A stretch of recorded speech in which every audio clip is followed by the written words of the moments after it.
Chapter 3 of Golden Ditches. Steer clear of the Skaw.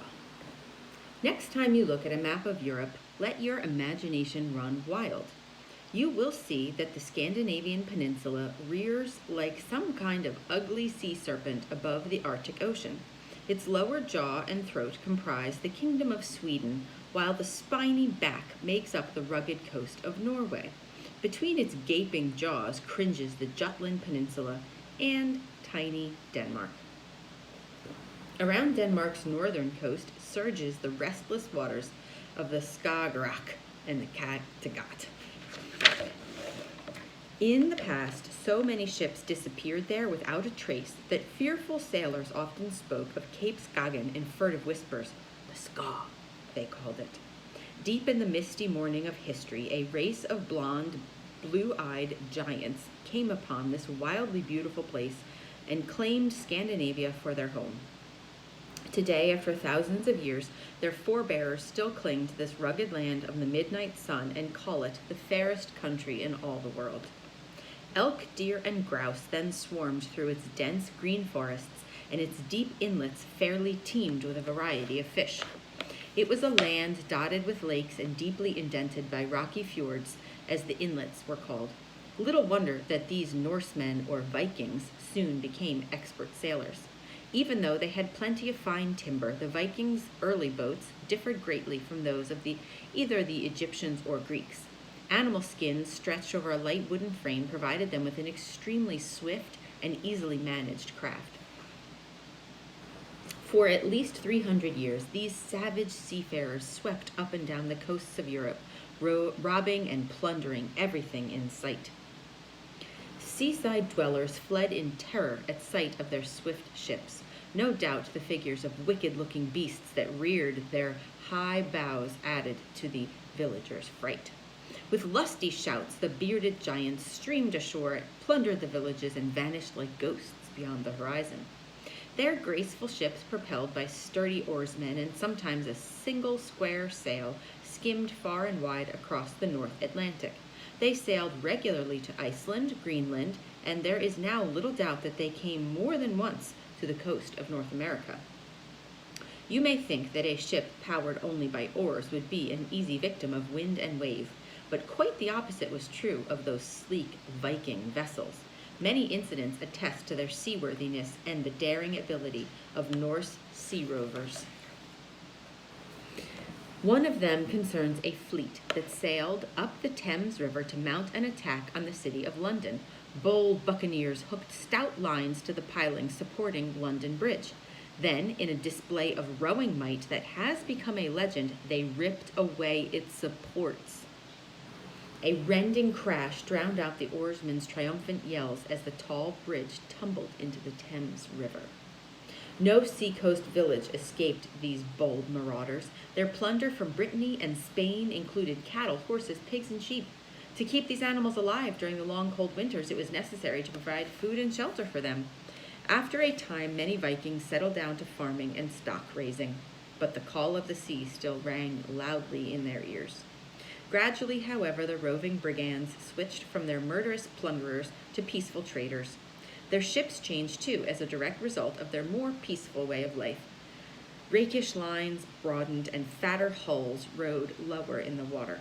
In the early days, when they wanted to get from the North Sea to the Baltic, they simply rowed the 400 miles around the tip of the Jutland Peninsula. Strong men in light, swift ships plunged heedlessly through the tricky waters around Cape Skagen. But as their vessels grew bigger and harder to handle, these unpredictable seas became a ship's graveyard. Steer clear of the Skaw became the sailor's creed. If you look at a map of Denmark, you will see that in the south, the Jutland Peninsula narrows to a slender strip. In many places, the North Sea seems about to snip the ribbon of land separating it from the Baltic.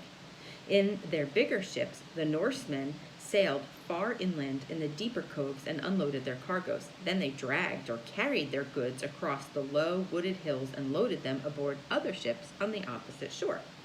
No one will ever know when these overland routes first felt the tramp of heavy feet, but we do know that one of them, called the Hythbu Portage, was a well-worn trail at least 500 years before Columbus was even born. Chances are that the earliest Norsemen found that they could save time by carrying their boats overland through the forests. Now, as shrewd and cautious traders, they swarmed in ever greater numbers across these portages. Bales of fur, dairy products, and timber from the Baltic stood in huge stacks where the inlets ended, while on the North Sea side, equally high piles of farm implements, cloth, and iron implements awaited the husky porters who scurried back and forth. No doubt the pack horse carried his share of cargoes, for the horse came early to Scandinavia. As time wore on, it was found that he could move even bigger loads when harnessed to sleds or crude carts. Then, suddenly, a new method of moving fully loaded ships came into being on the Hithbu portage. Although the Norsemen had surely never heard of the Corinthians, they evolved their own system of moving ships overland. Surprisingly, their method closely resembled that of the Greeks. Instead of rolling their ships on stone-paved runways, the Vikings used short sections of trees as rollers. While horses and men provided the power, the rollers were placed ahead of and under the keel. As they popped out at the stern, they were rushed quickly to the bow again. In this way, loaded ships rolled up and over the watershed from sea to sea. Tracing the progress of these sturdy seafarers is like watching a thrilling movie. At first, their tiny boats clung close to the shoreline, darting in and out of the jagged fjords. For thousands of years, they wandered as water-borne nomads, searching constantly for better places to hunt and fish. Finally, their larger craft ventured out into the North and Baltic seas. Instead of seeking elk and reindeer, they now scoured the coast in search of plunder. They hammered their iron, bronze, and gold loot into tools, weapons, and jewelry. But what is even more important, they copied and improved the best ideas of the settlements they conquered. You may rightly wonder why the adventurous Vikings finally gave up this free-swinging life and turned to peaceful trading. Perhaps after hundreds of years of seeing their crops destroyed and their women and children herded off to slavery, coastal villagers took positive action. We know that some of them banded together and built stout walls around their towns. We also know that big landowners trained soldiers and kept them armed and ready to repel such raids. Piracy became both dangerous and unprofitable, while at the same time prospects for peaceful trading grew even better and more rewarding.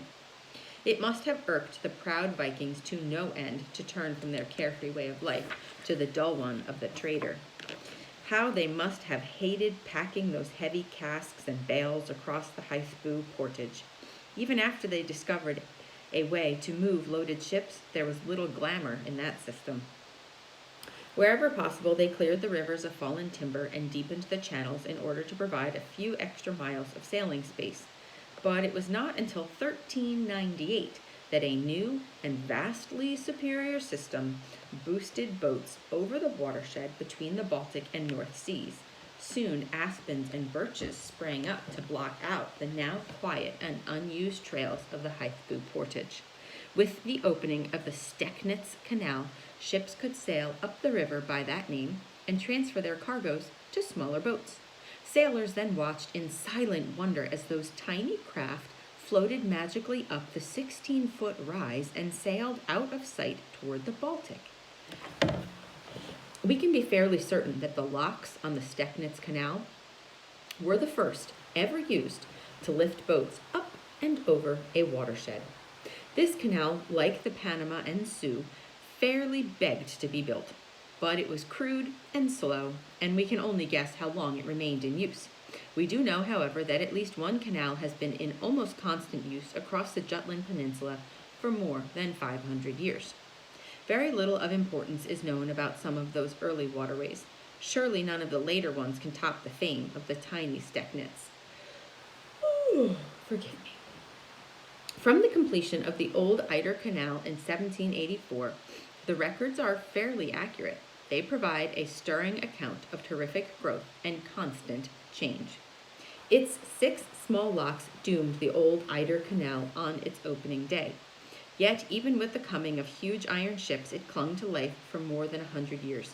In 1895, it was finally replaced by a much wider and deeper ditch. War and rumors of war forced the construction of a still bigger channel only 12 years later. This one was the ultra-modern Kiel Canal, constructed under the rule of the German Kaiser. Through through it passed his mighty fleet of ships and submarines to harass Allied shipping during World War I. Many thousands of years have passed since the rugged Vikings first lugged their boats across the Jutland Hills. Even then, they saw the urgent need for a short and safe passage from the North Sea to the Baltic. Today, the 144-foot wide channels of the mighty Kiel Canal provide a sure and swift answer to that need. Its 61-mile channel slashes a 34-foot deep ditch diagonally across the peninsula. It stretches from the city of Kiel on the Baltic to the Elbe River on the North Sea. All of Germany and Denmark lying north of it may truly be called a man-made island. Its 4 giant boat boxes lock ships of every nation through at the astounding rate of 1 every 8 minutes around the clock. In our space-shrinking society of booming rockets and orbiting vehicles, we are still heeding the advice of the ancient Vikings. Millions of dollars have been spent, and countless brave men have laid down their lives in order to provide this safe and easy way to steer clear of the Skaw. This chapter has a whole bunch of neat photographs that I'm going to show you. So here is a map. You can see Denmark here, and this is the Skaw.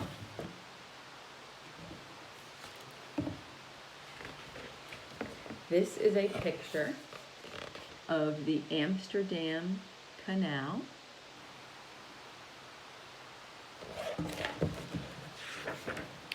This is a picture of the Rotterdam Canal, which looks pretty complicated.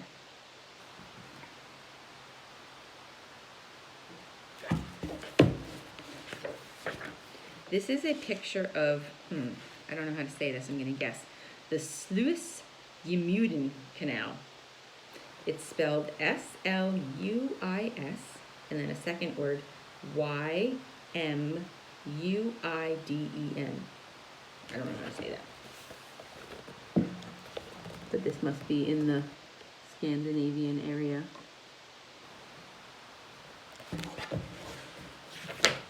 This is a picture of the Dortmund-Ems Canal. This gives you a pretty good aerial view.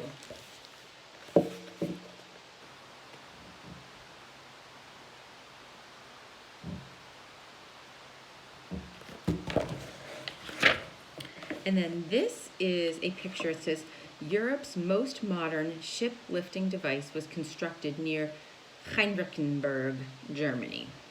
And this shows you the actual lock that they float the boat into. And you can see the gates on it. That's pretty cool.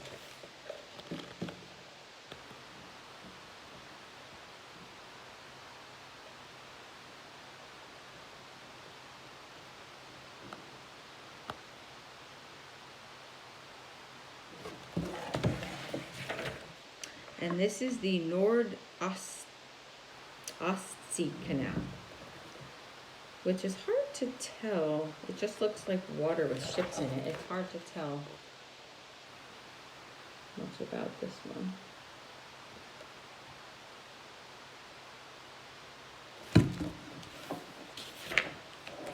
And that's it for chapter 3.